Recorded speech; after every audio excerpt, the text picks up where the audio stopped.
Hi, I'm Anthony, and in today's video I'm going to be talking to you about my 2 indoor pull-up bars, and then I'll take you outside and show you my outdoor pull-up bar.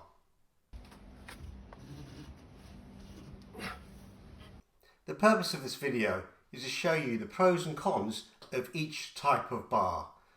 So if you're thinking about buying a pull-up bar and you're not sure which one to get, because there are an awful lot on the market, hopefully this video will help you make a decision. I would just like to point out though that I'm not being paid to promote any of these bars, either these indoor ones or the outdoor bar. Having said that, I do have an Amazon storefront account, and if you go into my link tree, which is in my bio, you'll see a link to the Amazon storefront. If you purchase the outdoor bar through the Amazon storefront, I do receive a little bit of commission. Let's dive straight into it and start off by talking about this one. It's a fairly generic bar.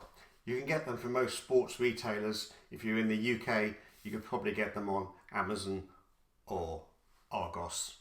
Now, the benefits of these ones is that they do fit a variety of door frames. So you can put the bar in your door frame and you adjust it until it fits nice and tightly. You then slide in these locking nuts, which then secure it, and then it's rigid. Then you unsecure the locking nuts, rotate it, and out it comes. When these are advertised, they usually state that they don't damage the door frames, which is obviously very important, especially if you're in a rental property. However, you'll see that on the ends here, there's a little bit of white, and the same on there. So that's the paint that's come off by using this. So just be mindful of that. You could always put a bit of material, a bit of cloth, which will probably protect it more when you slide it in. And that way it would protect the wood surface better, so that's something to think about. It's got a nice spongy but not too spongy grip, and it's worn quite well. I've had it a while now, and I'm actually quite happy with it, and it works well in a door frame situation. Now, one of the big benefits of this one is you can have it at a much lower level. Lock it into position.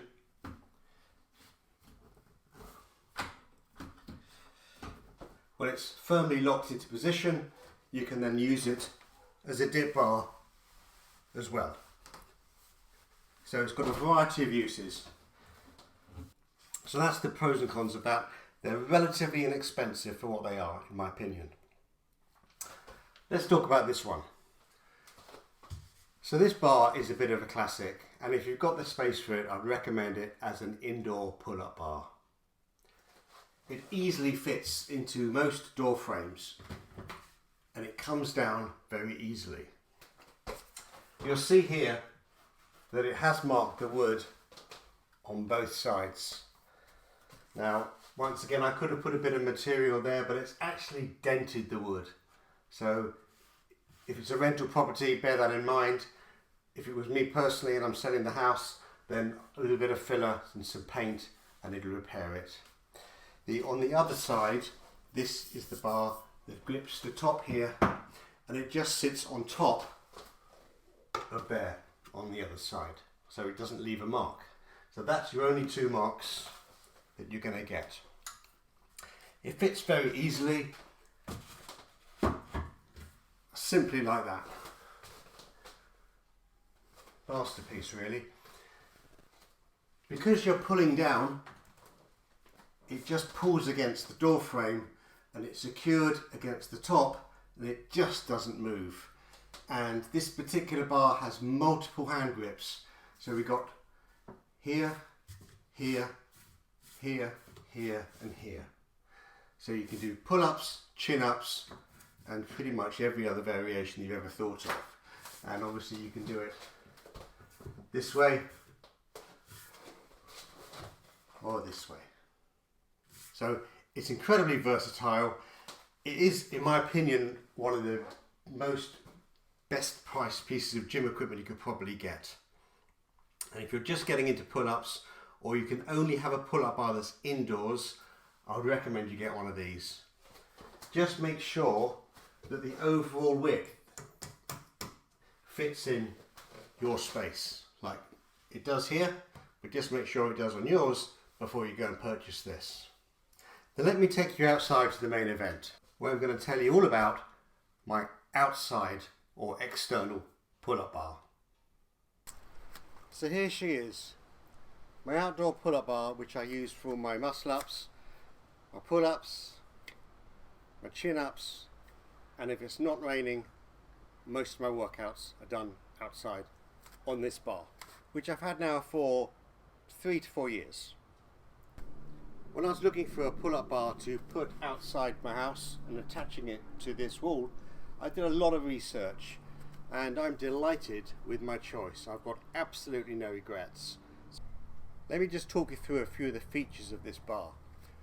You'll see there's some tape on here on both sides.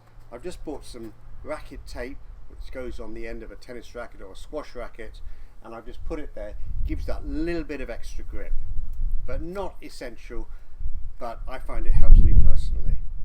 The bar itself has a matte finish, so it is quite good for grip anyway. It's also 3 centimeters wide. Now that's a really important feature, and I suggest you find out what is the good width for you before you make a decision on which bar you're going to get. For me, this is perfect, but I have come across a number of bars that were 2.5, and they just felt that the grip just wasn't there because the bar just wasn't thick enough for my hands. So 3 centimeters is what I would recommend for a guy with size large glove hands. I ordered this through the post, and when it arrived flat packed, and you have to assemble it yourself. That's not particularly difficult as long as you've got some spanners just to attach the center bar to the brackets. The brackets are then bolted straight into the wall. Now it doesn't come with bolts, so I had to supply them myself, which was from a local DIY store, and they're bolted into the wall into a big thick plastic, rubber, silicone kind of sleeve that goes into the wall first, making sure it's a nice firm grip.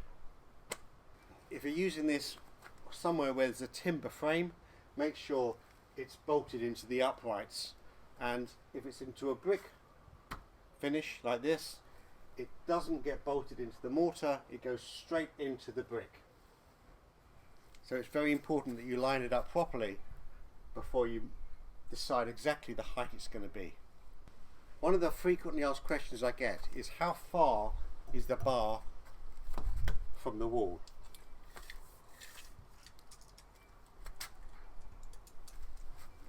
"75 centimeters.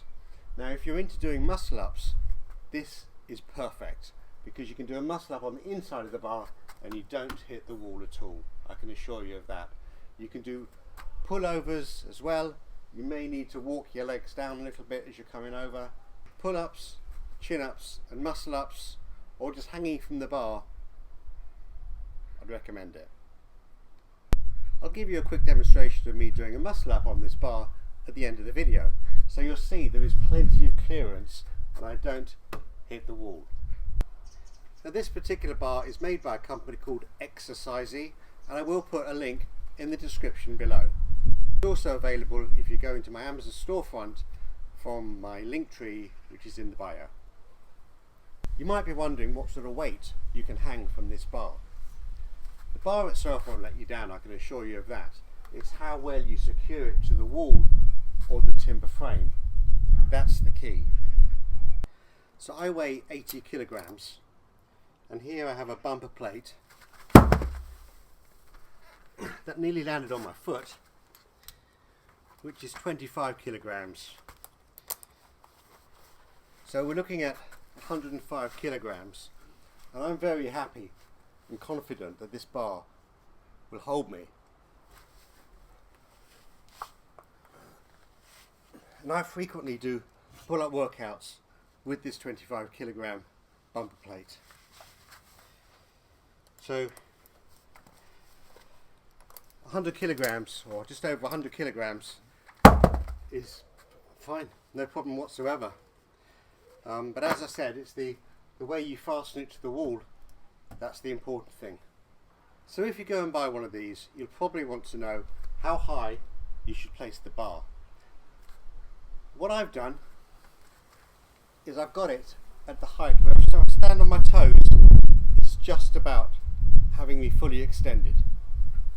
To be honest, it's a little bit low. In hindsight, I wish I'd put it about 3 or 4 inches higher, maybe 8 to 10 centimeters. Because the last thing I want to do is when I'm coming down from my pull-up is to be touching the floor. You want to be clearing the ground every time. It isn't easy fixing these, and once they're in, they don't want to come out. So I've decided to keep it where it is, but in hindsight, you want to be fully extended and then another 3 or 4 inches higher. So assembling one of these and attaching to the wall ideally is a 2-man job. It's also a great bar if you're looking to have some gym rings, because they can easily be attached, which enables you to work on a few skills at the same time. If you're struggling to get pull-ups, then with a resistance band simply looped over the top, you can put your legs through the loop and away you go.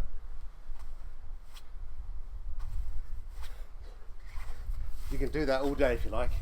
So it's an incredibly versatile piece of equipment. So if you are looking for an outdoor bar, you'll want to future-proof yourself. So you can not only do pull-ups, but as you progress, you'll be able to do muscle-ups and pullovers. And you will want to be assured that this bar is the one for you. So let me show you now how there is plenty of space in order to do those activities.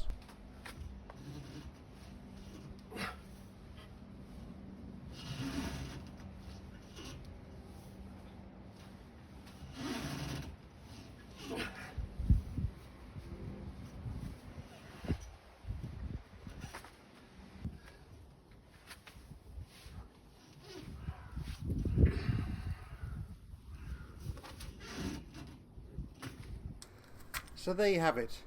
These are the 3 most common types of pull-up bar in my experience.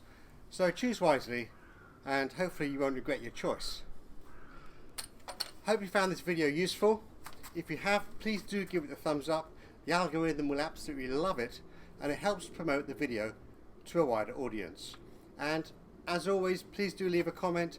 I do read every single one, and I'll try to reply to many as possible. Sometimes it's a little bit tricky, but I will do my best. And thanks for watching, and I'll see you on the next one.